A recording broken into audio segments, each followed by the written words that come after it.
जनाब साहब coordinate geometry चल रही है और कोऑर्डिनेट ज्योमेट्री में बुनियादी तौर पर हम कहाँ पहुंचे हैं, इक्वेशन ऑफ अ लाइन तक पहुंचे हैं। और ये बड़ा इम्पॉर्टेंट और यूनिक फिनोमेना है कि हम अब इस वक्त क्या करने लगे हैं। Equation is something algebraic and line is something graphical. हम एल्जेब्रा को और ग्राफ को मिक्स किए हुए हैं और कुछ दिनों बाद हम इस चीज़ पर यकीन करना स्टार्ट कर देंगे, बल्कि पूरे सिलेबस को ही इसी मतलब आई थिंक मेरा जो एएस के सिलेबस का मकसद है वो मकसद ही है कि अलजेब्रा और ग्राफ्स दो अलग अलग चीज़ें नहीं हैं। अलजेब्रा और ग्राफ्स एक ही चीज़ों के दो डिफरेंट वर्जन्स हैं, एक ही चीज़ की दो डिफरेंट रिप्रेजेंटेशंस हैं, ठीक है।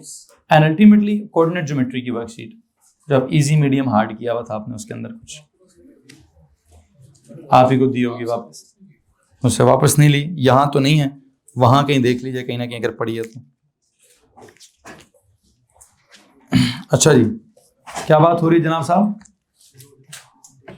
दो डिफरेंट रिप्रेजेंटेशंस हैं किस चीज़ की, एक ही चीज़ की दो तरह से। थोड़ा सा हम आगे जाएंगे ना सिलेबस में तो एक और नया टॉपिक चैप्टर आ जाएगा, फंक्शंस। क्या आ जाएगा जी? फिर हम फंक्शंस को भी इस कहानी में इंट्रोड्यूस इन्वॉल्व करेंगे और फिर क्या पता चलेगा कि अलजेब्रा और ग्राफ्स और फंक्शंस ये तीन अलग अलग चीजें नहीं है, ये एक ही चीज की तीन डिफरेंट शक्लें हैं। फिर थोड़ा और आगे चले जाएंगे तो क्या आ जाएगा, ट्रिग्नोमेट्री आ जाएगी। हाँ, ट्रिग्नोमेट्री के एंड पर हम ये कहने के काबिल होंगे कि नहीं होंगे कि ये चारों एक ही चीजें हैं, तब तक हमारा शायद सिलेबस या वक्त खत्म हो जाएगा।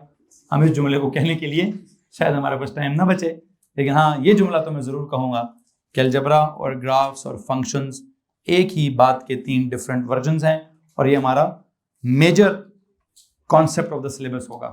पूरे सिलेबस का सबसे इंपॉर्टेंट कॉन्सेप्ट ये है कि बच्चे को एक्सप्लेन किया जाए कि बेटा आप जो ये अलजेब्रा पढ़ते हैं और जो आप ग्राफ्स पढ़ते हैं और जो आप फंक्शंस पढ़ते हैं, ये तीन अलग अलग चीज़ें नहीं होती, बल्कि ये एक ही चीज़ की तीन डिफरेंट वर्जन्स होते हैं। तो उन तीनों वर्जन्स को हम एक्सप्लेन करेंगे। बहरहाल अभी मैं उन वर्जन्स की तरफ तो नहीं जा रहा, अभी तो जैसे मैंने सिलेबस डेवलप किया है कि पॉइंट क्या होता है, तो फिर लाइन सेगमेंट क्या होती है, तो फिर लाइन क्या होती है, तो लाइन की एक्स इंटरसेप्ट क्या होता है, तो लाइन का वाई इंटरसेप्ट क्या होता है, तो लाइन का ग्रेडियंट क्या होता है, तो लाइन का फिर एकदम से क्या इक्वेशन क्या होती है। तो हम इक्वेशन बना चुके हैं और फिर हमने कहा कि दो तरह के सवालात होंगे। कौन से सवाल? पहला सवाल ये कि if algebraic equation is given, अगर अलजेब्रा पता है then find the graphical characters. वो हमने लास्ट टाइम कर लिया कि अलजेब्रिक इक्वेशंस हमने कोई 10 या 12 इक्वेशंस आपके सामने लिखी हुई थी और आपको कहा था कि आप उसका क्या कीजिए, आप उसका ग्राफ ड्रॉ कीजिए। एंड आई होप कि आप वो 12 की 12 इक्वेशंस का ग्राफ ड्रॉ करने के काबिल होंगे। किसी को मसला इस बात से जी? ओके, लास्ट लेक्चर हमारा उन तमाम 12 ग्राफ्स के ऊपर था। अब अगर मैं यहाँ से आगे सवाल चेंज करूँ तो अब मेरा सवाल क्या होगा, ये लीजिए जनाब साहब। अब टाइप 2 क्वेश्चंस क्या होंगे? आपने पिछले वाले की हेडिंग क्या दी है, टाइप 1 क्वेश्चंस। क्या हेडिंग है? टाइप 1। ओके, अब हेडिंग देते हैं टाइप 2। और टाइप 2 हेडिंग क्या होगी? If graphical characters are given then क्या, फाइंड द अलजेब्रिक इक्वेशन। लो जी, सो हमारा लेक्चर अभी स्टार्ट होता है जी। दिस इज एएस लेवल की मैथ्स में ग्राफ्स में कोऑर्डिनेट ज्योमेट्री। और आपकी इत्तला के लिए अर्ज है कि कोऑर्डिनेट ज्योमेट्री में काफ़ी दिन पहले ख़त्म करा चुका था, जब मैंने आपको फिजिक्स वालों के पास बिठाया हुआ था। उनके साथ आपने कोऑर्डिनेट ज्योमेट्री कर ली थी। अब कोऑर्डिनेट ज्योमेट्री की जो आखिरी कॉन्सेप्ट चल रही है ना, उसका हम थोड़ा एडवांस वर्जन सा देख रहे हैं। क्या वर्जन है उसका? टॉपिक क्या था जी वैसे? Equation of a line. इस इक्वेशन ऑफ अ लाइन के टॉपिक की टाइप 2 क्वेश्चंस क्या है? इसका टाइप 2 ये है कि सर जी क्या होगा, टाइप 1 क्या था, इक्वेशन गिवन होगी तो क्या करें, लाइन के ग्राफिकल कैरेक्टर्स निकाल लें। अब क्या होगा, इफ ग्राफिकल कैरेक्टर्स ऑफ क्या, if graphical characters of a line, कौन सी लाइन? हाँ, इफ लाइन इज स्ट्रेट तो फिर कौन सी equation? Linear. If graphical characters of a straight line are given then what? Then find the algebraic equation, कौन सी इक्वेजन? Algebraic linear equation. लो जी, ये हमारी सिचुएशन चल रही है। मैंने कहा अगर आपको क्या गिवन हो, इफ व्हाट जनाब, if the graphical characters of a line are given then find the algebraic equation. And I am telling you कि लाइन शुड बी क्या, फिलहाल हमारा टॉपिक कहाँ पहुंचा है, लाइन शुड बी स्ट्रेट, तो इक्वेजन वुड बी क्या, equation would be linear. Don't worry, हम क्वाड्रेटिक तक भी जाएंगे, हम क्यूबिक तक भी जाएंगे, हम रेसिप्रोकल तक भी जाएंगे, देखेंगे किस किस किस्म की इक्वेशंस हैं हमारे सिलेबस में और किस किस किस्म का ग्राफ है उसका हमारे सिलेबस में। यही तो हमारा सबसे इंपॉर्टेंट मुद्दा है। ये जिस दिन खत्म होगी बात, तो मुझे लगता है मुझे फिर एक हफ्ता लगेगा बाकी सिलेबस खत्म करने में। सबसे इंपॉर्टेंट कॉन्सेप्ट ये वाला है, क्योंकि ये कॉन्सेप्ट सिर्फ स्टार्ट लाइन से हो रहा है, स्टार्ट ये स्ट्रेट लाइन से हो रहा है, स्टार्ट ये लीनियर इक्वेशन से हो रहा है।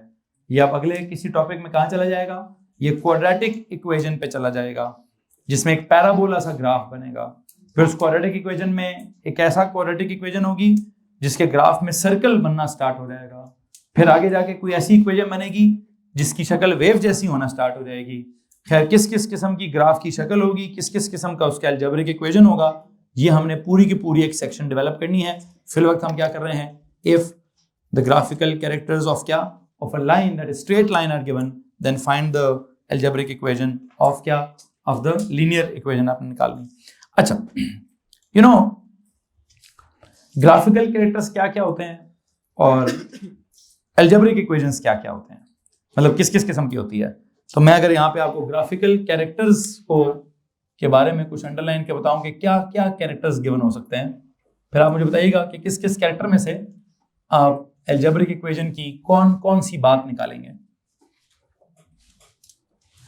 अगर मैं कहूं कि ग्राफिकल कैरेक्टर में इट इज, आप सबसे पहले देखते हैं sketch of the line, sketch देखते हैं जी, sketch of the line, sketch of line. अगर आपको स्केच नजर आ रहा हो तो आप जस्ट उसको देखकर क्या बता सकते हैं, if the sketch is straight, it's a straight line, आप कहेंगे लीनियर है ना। ये लीनियर होना क्या चीज होती है, डिग्री होती है। क्या होता है, डिग्री। इसका मतलब लाइन का स्केच आपकी लाइन की शक्ल क्या डिस्क्राइब करेगी, इक्वेशन की डिग्री स्टार्ट डिस्क्राइब करेगी। फिल वक्त तो आप लाइन पढ़ी स्ट्रेट रहे हैं ना, तो आप उसका मतलब क्या निकाल रहे हैं कि सर वो क्या कहते हैं, लीनियर इक्वेशन है। अगर मैंने लाइन जो बनाई है वो कर्व बनाई तो उसका अपना एक मतलब होगा, क्या पता उसका मतलब क्वाड्रेटिक हो। अगर मैंने लाइन को यूं करके लेयर टाइप बनाई, क्या पता उसका मतलब क्यूबिक हो। अब किस किस का क्या क्या मतलब है वो तो हम आगे जाके देखेंगे, लेकिन एक बात बड़ी ऑब्वियस है, लाइन के स्केच को देखकर आप क्या करेंगे, लाइन के स्केच को देखकर आप degree of the equation, degree of equation ये प्रिस्क्राइब करेंगे। इसमें अगर किसी को मसला तो आप खड़ा कर दीजिए। पहला तो ये कॉन्सेप्ट है। फिर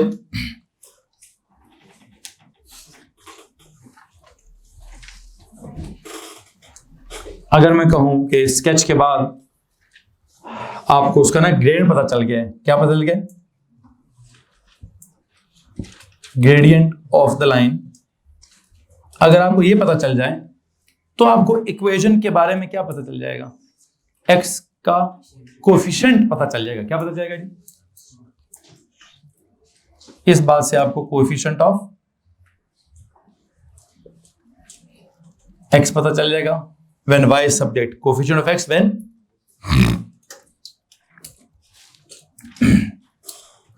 y is subject।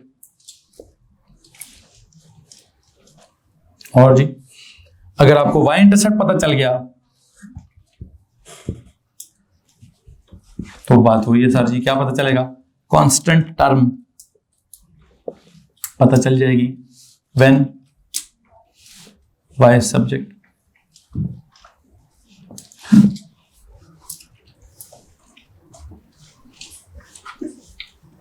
अच्छा, और क्या पता चलेगा जी, अगर मुझे एक्स इंटरसेप्ट पता चल गया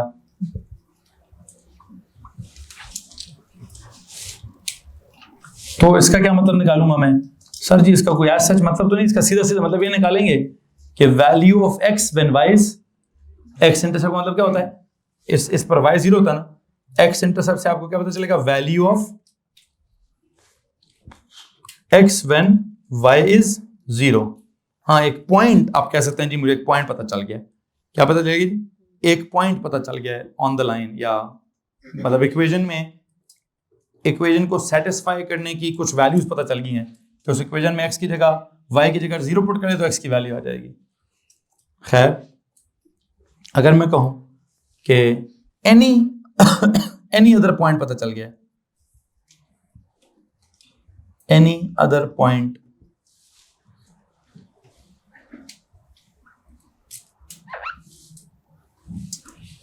अगर कोई भी पॉइंट पता चल गया, लाइक आप उसमें, मतलब उसका मतलब क्या होगा, वैल्यू ऑफ एक्स पता चल गई है व्हेन वाई इज वाई,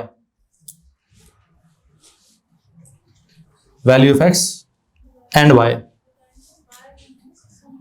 एक ही बात है। The value of x when y is something, the value of y when x is something. ठीक है, सो अगर आप लिखने के लिए ऐसे लिखते हैं कि वैल्यू ऑफ वाई पता चल गई है when x is something, when x is x, तो मुझे से भी एतराज नहीं है वैसे। अच्छा, ये तो मैं वैसे बता रहा हूँ कि इस बात का ये मतलब है जो आपको पहले से पता है कि स्केच अगर स्ट्रेट है तो क्या बोलते हैं, इक्वेशन लीनियर है। अगर उसका ग्रेडियंट गिवन है तो आपको y सब्जेक्ट बनाकर x का कोफिशिएंट पता चल गया।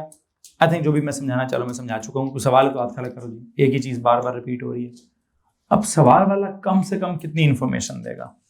मैं समझता हूँ सवाल वाले को कम से कम या तो 2 पॉइंट्स दे देने चाहिए, या अगर वो 2 पॉइंट्स नहीं देता 1 पॉइंट और ग्रेडियंट दे देना चाहिए। अगर वो भी नहीं देता तो लाइन का स्केच कम से कम उसको मुझे दिखा देना चाहिए। क्या कर देना चाहिए जनाब साहब? या तो क्या कर देना चाहिए, गौर से मेरी बात सुनिए, देयर आर इसके फर्दर 3 टाइप्स ऑफ क्वेश्चन में बनाऊंगा। बल्कि काम करें, क्वेश्चन नंबर 1 लिखें, सीधा सीधा लिखें क्वेश्चन नंबर 1। क्वेश्चन नंबर 1 ये है जी कि इफ लिखेगा find the algebraic equations, find the algebraic equations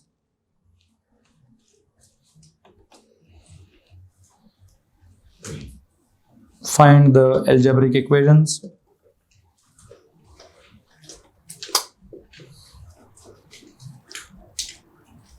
of the following lines. Find the algebraic equations of the following lines. Of the following lines. अब इस बात को गौर से जरा सुनिएगा प्लीज। मैं कहता हूं जी लाइन्स ही गिवन है, सीधा सीधा ग्राफिकल कैरेक्टर्स क्या है, पूरे का पूरा ग्राफ ही गिवन है। ये हमने ग्राफ बना दिया, ये लो जी, अगर लाइन लगी है तो उसकी इक्वेशन बताएं जरा। बात खत्म। किसी को मसला इस बात से?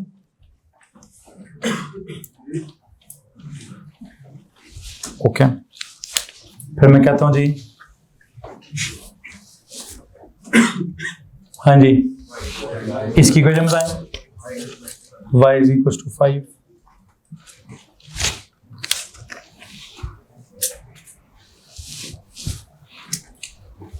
इसकी इक्वेशन बता दें। ये क्या है? Passing through origin and passing through क्या 3,5। ओके, इसकी इक्वेशन बता रहे थे आप। y is equals to what? Is it y is equals to x? It would be y is equals to mx, something like mx. लेकिन what is that m? आप उसका m मुझे बता सकते हैं? राइज ओवर इसका, अगर आप ये ट्राइंगल देखें, I hope you can see the triangle. इसका रन इज 3 एंड इसका rise is 5। Can you please tell me what is its gradient? It is rise over run. What is its rise? 5. What is its run? 3. What is its equation? Y is equals to mx, that is 5 by 3 into what? Into x. Is there any c? Why?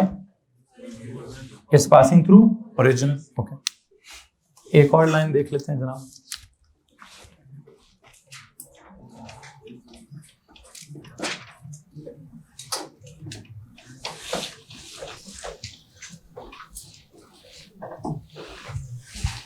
हाँ जी, such that these two lines are parallel. Now what is the equation of this? If these lines are parallel, then they will have the same gradient. Okay, what is this gradient? So what is this equation then? 5 by 3x plus 2. Okay, हो गया. And now I will be drawing a line. Please tell me उस line की क्या equation होगी. इसके ऊपर मैं last line draw करने लगा हूं.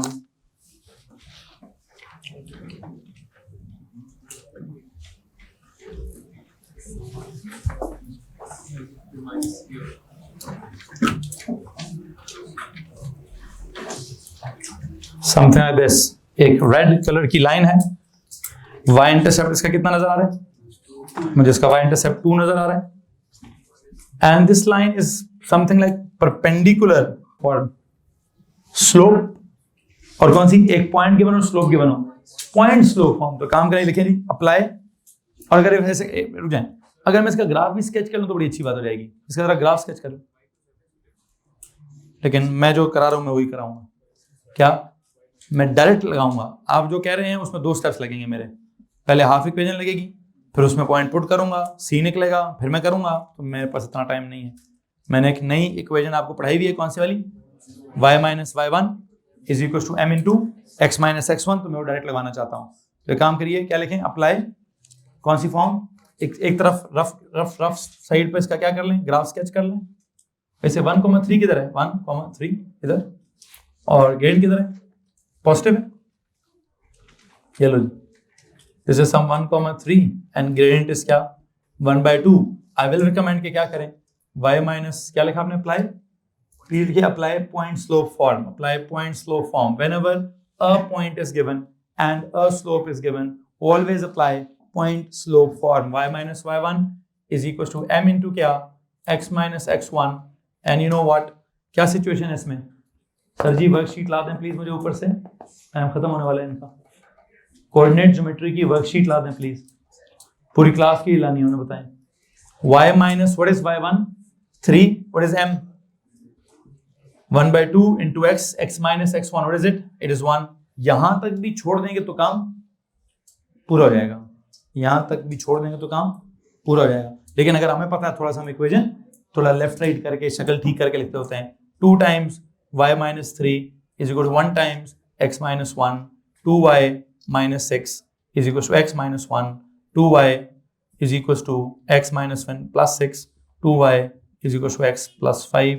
आई थिंक ये शक्ल पे जाके मैं कहीं गुजारा कर लूंगा. आप में से किसी को मसला तो आप खड़ा करें.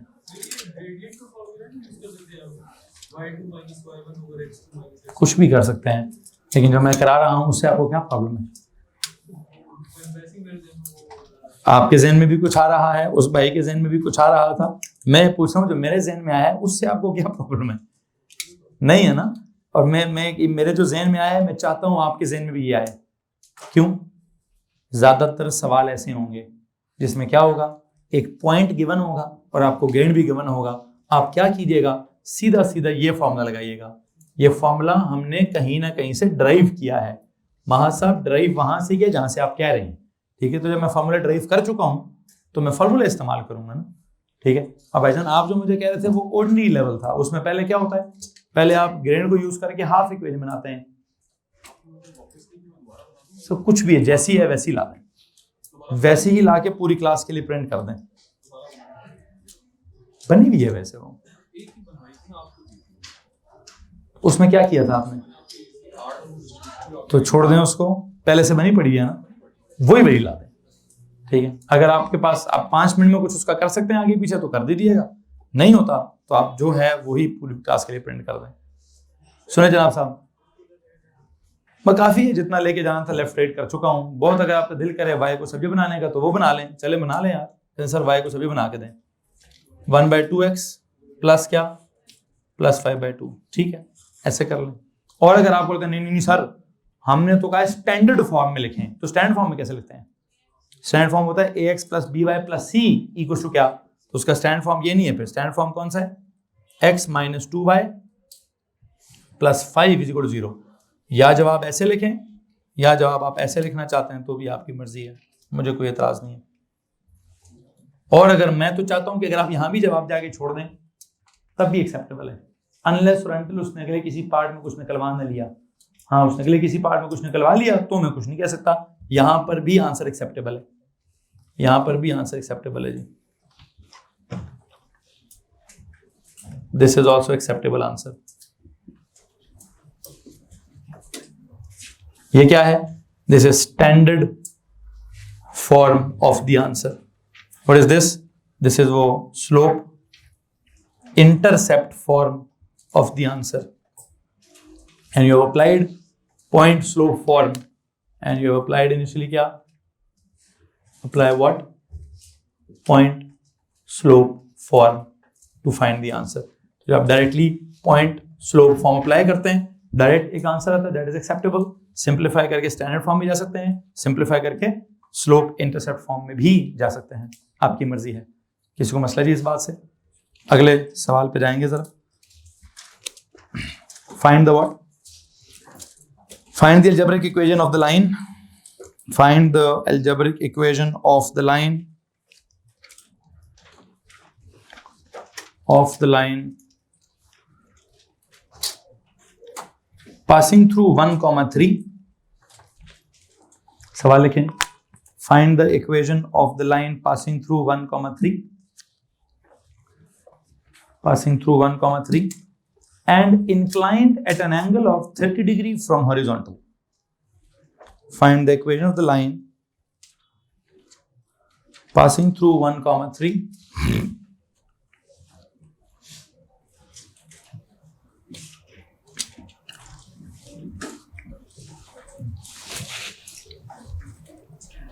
and inclined at an angle of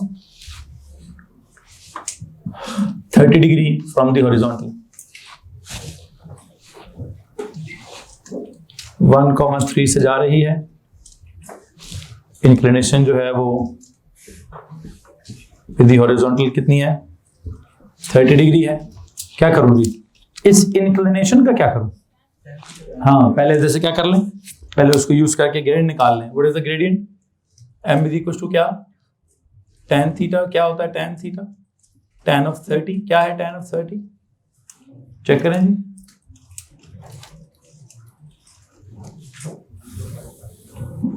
no, surd में बताएं। √3/3।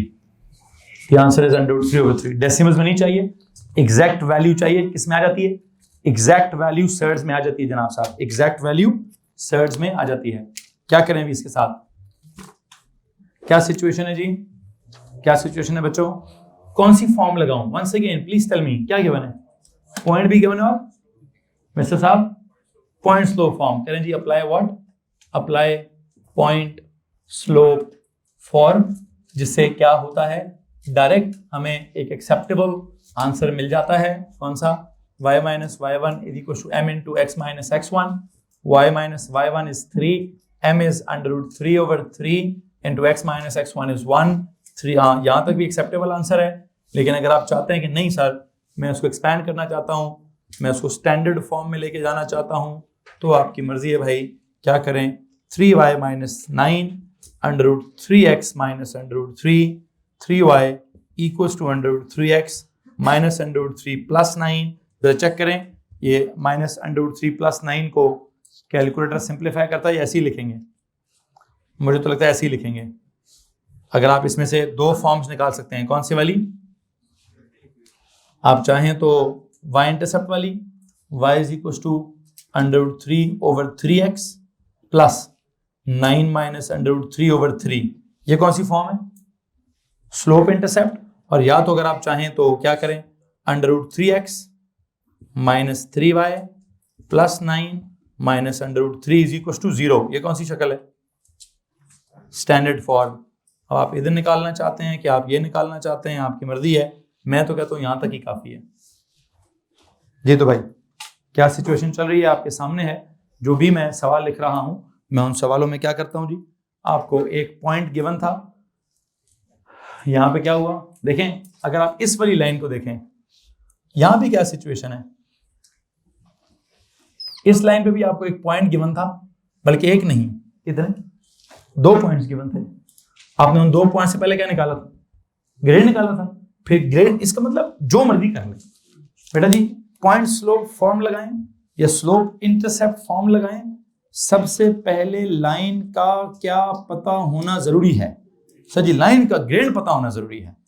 अब वो एंगल को यूज करके ग्रेड निकालते हैं, ग्रेड सवाल में गिवन है, या कोई 2 पॉइंट्स यूज करके ग्रेड निकालते हैं, या कोई पैरेलल लाइनों का कॉन्सेप्ट यूज करके ग्रेड निकालते हैं, या परपेंडिकुलर लाइनों का कॉन्सेप्ट यूज करके ग्रेड निकालते हैं। जिधर से मर्जी ग्रेड निकालें, सबसे पहले ग्रेड निकालना जरूरी है। उसके बाद या तो वाई इंटरसेप्ट पता होगा तो काम हो जाएगा, या फिर एक आधा और पॉइंट पता होगा तो काम जो है हमारा हो जाएगा। एक काम करें, एक और सवाल लिखें जिसमें 2 पॉइंट्स गिवन होंगे। आप फाइंड द, जी आप कह रहे हैं कि वहां पे एक्सेप्टेबल है, अगर मतलब किसी को ओके पूरा करने वाई तक, तो अगर उससे मैनिपुलेशन गलत हो गई तो मार्क गया या एक आधा मार्क्स चला जाता है।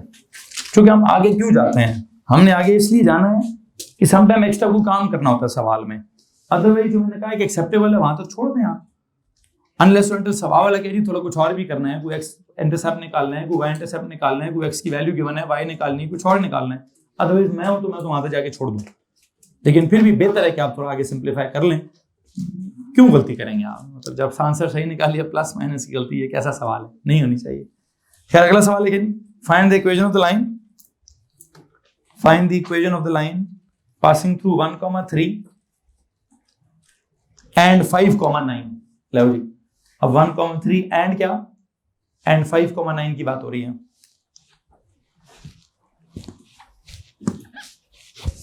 तो आप उसके सामने है, मैंने पहले क्या किया, मैंने कहा जी passing through 1,3 and gradient was given. फिर मैंने कहा जी passing through 1,3 angle was given.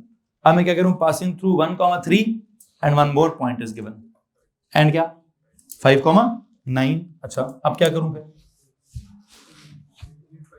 देखते हैं। एक है 1,3, दूसरा क्या है 5,9। ये लो जी, हेलो। अब क्या करूं, 2 पॉइंट्स गिवन है। थोड़ी देर पहले क्या कहा था, जो भी हो पहले क्या करना है, सर जी ग्रेडियंट तो निकालना ही निकालना है, ग्रेडियंट तो निकालना ही निकालना है, उसके बगैर तो काम ही नहीं हो सकता। तो बताएं जी सबसे पहले ग्रेडियंट निकालें, वो कैसे निकलता है, y2 minus y1 over x2 minus x1। बस एक बात याद रखिए कि y2 y1 से माइनस होना चाहिए। 9 माइनस 3 ओवर x2 x1 से 5 माइनस 1 कितना हुआ 6 ओवर 4 कितना हुआ 3 ओवर 2। अच्छा अब क्या करूं, ग्रेडियंट आ गया, ग्रेडियंट भी आ गया, एक की बजाय 2 पॉइंट्स गिवन है, तो लगाऊंगा तो पॉइंट स्लोप ही। लेकिन पॉइंट कौन सा यूज करें, जो दिल में आए यूज करें। तो एक काम करें, बॉयज 1,3 यूज करें, गर्ल्स जरा 5,9 यूज करें, और चेक करें आंसर सेम आता है कि नहीं आता। क्या अप्लाई करना जी हमने, point slope form. Apply what, apply point slope form. Initial answer शायद दोनों का डिफरेंट होगा, क्यों, क्योंकि जब आप पहली दफा क्या करेंगे, सुने जरा, क्या मैंने बोला पॉइंट कौन सा, बॉयज क्या यूज करेंगे 1,3, y minus 3 is equal to m की जगह 3/2 into x minus 1 is equal to 3 into x minus 5, 2y minus 18 is equal to 3x minus 15, 2y equal to 3x minus 15 plus 18 क्या बना 2y equal to 3x plus 3।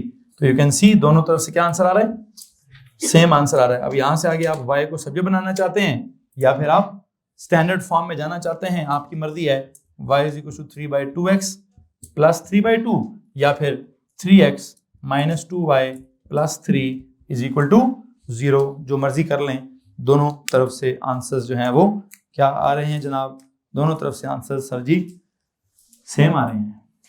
सो जब आप पहला सवाल देख रहे थे तो मैंने वहां क्या किया था, ग्राफ बनाया हुआ था, ग्राफ को देख कर आप कर रहे थे। फिर मैंने जब अगले सवाल किए तो मैं एक एक काम कर रहा था, एक पॉइंट दिया, फिर क्या किया जी ग्रेडियंट दे दिया, फिर एक पॉइंट दिया और क्या दिया आपको एंगल दे दिया, फिर अब क्या किया, अब एक की बजाय 2 पॉइंट्स दे दिए। तो क्या हो रहा है सब में, सर जी ग्रेडियंट का निकालना बहुत जरूरी है, तो गिवन होना चाहिए, हम निकाल लें और फिर उसके बाद क्या करें, एक और काम करें जी। अगला सवाल लिखें।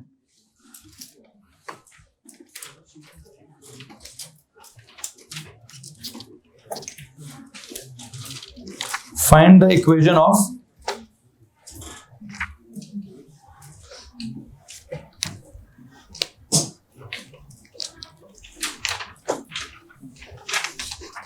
find the equation of the perpendicular bisector. Find the equation of the perpendicular bisector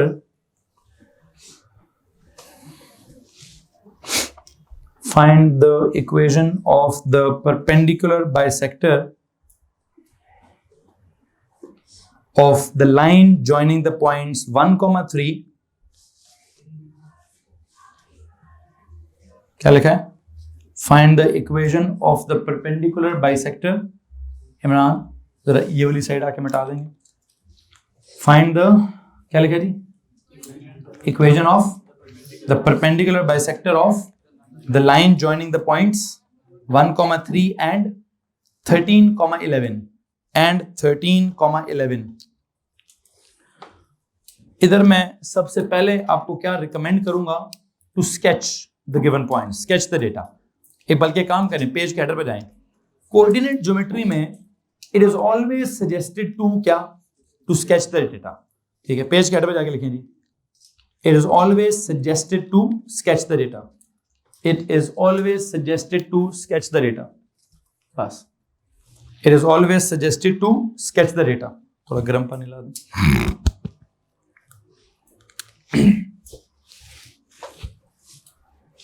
This is x-axis, this is क्या पॉइंट्स बताए मैंने? Find the perpendicular bisector of the line joining the points 1, 3 इधर होगा and 13 इधर होगा, 11 इधर होगा। ठीक है, इस लाइन का क्या करना है? इस लाइन का क्या करें जी? Perpendicular bisector. क्या मतलब है परपेंडिकुलर और बाइसेक्टर? जाएं जरा उस लफ्ज पर, अंडरलाइन द वर्ड परपेंडिकुलर।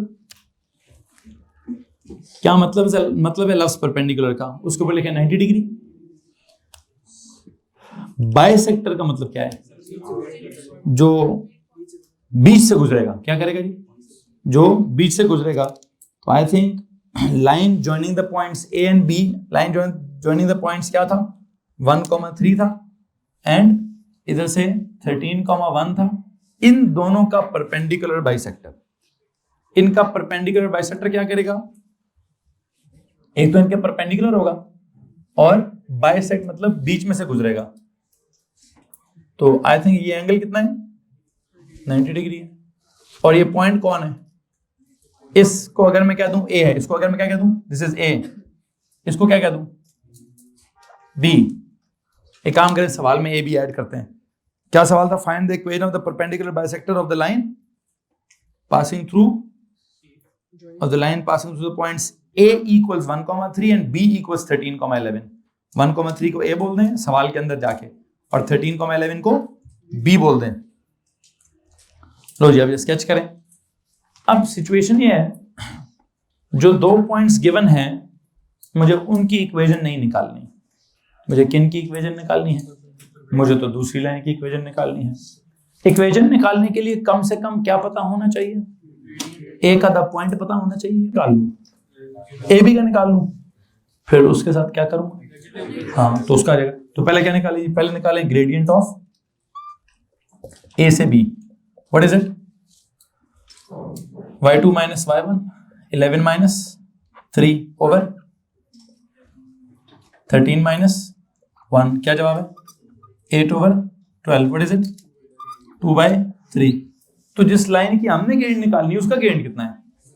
इसका ग्रेड विल बी -3/2। एलो जी, नाउ अप्लाई व्हाट? जिसकी आपने इक्वेशन निकालनी है, वो किसकी इक्वेशन निकाल दी? The perpendicular bisector of A B की। तो पहले आपने ए और बी का बाइसेक्टिंग पॉइंट निकाल दिया, मिड पॉइंट निकाल दिया, फिर परपेंडिकुलर का मतलब क्या निकाला? कि इसका ग्रेड निकाल लेते हैं और उसका ग्रेड क्या कर लेंगे, नेगेटिव रेसिप्रोकल कर लेंगे। तो किसी भी इक्वेशन की लाइन निकालने के लिए उस इक्वेशन का ग्रेडियंट और उसके ऊपर कम से कम एक पॉइंट भी इनफ है क्या करने के लिए जनाब साहब, उसकी इक्वेशन निकालने के लिए। तो बताएं जनाब साहब, अप्लाई व्हाट करें जी, वंस अगेन अप्लाई क्या, आप देख सकते हैं मैं हर जगह क्या कर रहा हूं, हर सवाल में अप्लाई क्या कर रहा हूं जी, पॉइंट स्लोप फॉर्म करने की कोशिश कर रहा हूं। और उस पॉइंट स्लोप फॉर्म में क्या कहानी चल रही है, गौर से मेरी बात सुनिए। अप्लाई पॉइंट स्लोप फॉर्म,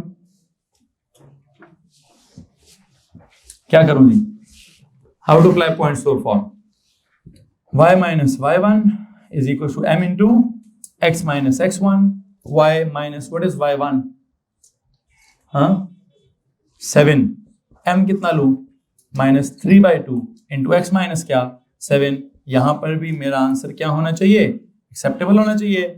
यहां से आगे कर जाते हैं तो 2 into y minus 7 is equal to -3 into x minus 7 is 2y minus 14 minus 3x plus 21, and then this is 2y equals to minus 3x plus 21 plus 14, 2y equals to minus 3x plus 35, y equals to minus 3/2x plus 35/2, या फिर क्या, या फिर 3x plus 2y minus 35 is equal to 0। It is up to you कि आप उसको standard form में लिखते हैं या आप उसको क्या करते हैं, स्लोप इंटरसेप्ट फॉर्म में लिखते हैं। आप में से किसी के पास अगर कोई सवाल है तो प्लीज हाथ खड़ा कर दीजिए। एनीवन जी, किसको मसला है, कैरेक्टर्स निकाल लेते हैं। और अभी आपने देखा कि ग्राफिकल कैरेक्टर्स गिवन हो तो उनका अलजेब्रिक कैरेक्टर निकाल लेते हैं। अब अगर मैं कहूं कि आपको दो लाइंस की अलजेब्रिक इक्वेशंस गिवन है और दोनों लाइंस कहीं ना कहीं इंटरसेक्ट कर रही हैं। देखें, आपने पैरेलल लाइनों का जिक्र किया कि उनका ग्रेड क्या होगा, सेम होगा। आपने परपेंडिकुलर लाइनों का जिक्र किया कि उनका ग्रेड एक दूसरे के नेगेटिव रेसिप्रोकल के बराबर होगा। अभी आपने परपेंडिकुलर बाइसेक्टर का जिक्र किया कि वो परपेंडिकुलर लाइन क्या करेगी, दूसरी लाइन के बिल्कुल दरमियान से गुजरेगी और परपेंडिकुलर होगी। अगर परपेंडिकुलर लाइंस ना हो, सीधा सीधा क्या हो, सीधा सीधा इंटरसेक्टिंग लाइंस हो, तो आप क्या करेंगे। तो एग्जाम करें जनाब साहब, सवाल लिखे, find the point of intersection, last line please, last question है, क्वेश्चंस का सीक्वेंस है, बस रैंडमली जा रहे हैं हम आगे। और आखिरी सवाल क्या लिख रहे हैं, find the point of intersection of the lines A B and C D, of the lines A B and C D. Find the point of intersection of the lines. This is x-axis, this is y-axis. There is a line CD, and then there is a line. This line is suppose AB, and this line is now CD, and you need to find the point of intersection of the lines AB and CD. मैं आपको AB और CD की equations बता देता हूं। A B की equation is something like 2x plus 3y is equal to 15, and जो C D है उसकी इक्वेशन मैं आपको बता देता हूं, it is something like 3x minus 2y is equal to 6। Hello जी, ये जो पॉइंट ऑफ इंटरसेक्शन है, असल में पॉइंट ऑफ इंटरसेक्शन का सीन क्या है, ये पॉइंट किस किस लाइन को सेटिस्फाई करेगा। लेकिन बात सुने, इस पॉइंट के कोऑर्डिनेट्स हैं सपोज x, y, वो x, y इसकी भी हैं और x, y इसके भी हैं।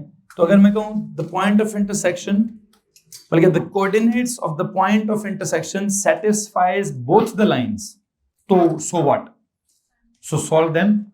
तो काम करें, since the point of intersection, since the point of intersection satisfies what janab,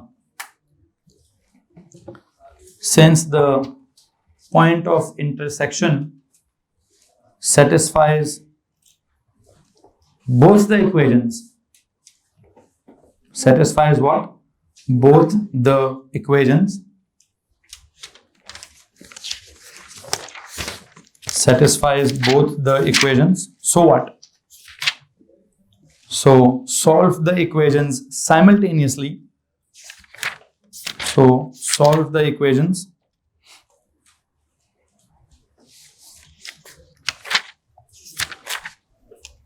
simultaneously to find that point. To find that point. And I hope you know how to solve simultaneously. कैसे solve करते हैं जी? एक तरफ से किसी को subject बनाते हैं और दूसरी तरफ उठाकर यहां से किसको सब्जेक्ट बनाऊं? x को -3y + 15 x = -3y + 15 whole divide by 2 उठा के किधर पुट कर दूं? उधर 3 × -3y + 15 / 2 -2y = 6. इसको सॉल्व करें जनाब जल्दी से. इसको सॉल्व करें जी. 3 × 3 -3y + 3 15 = 45 / 2 = 6 -2y को उधर ले जाता हूँ +2y. ये 2 डिवाइड हो रहा है, वहां जाकर मल्टीप्लाई कर देता हूँ. -9y + 45 2 6 = 12 12 + 2 2 = 4y. फिर 9y को उधर ले जाता हूँ, 12 को उधर ले आता हूँ. 45 - 12 it would be 33 and 9y + 4y would be 13y. Check करो जी y का क्या आंसर आ रहा है? 33/13. कितना? 33/13 आती है y की वैल्यू. इसको उठा के इसमें पुट करें. x की क्या वैल्यू आती है? -3 × 33/13 + 15/2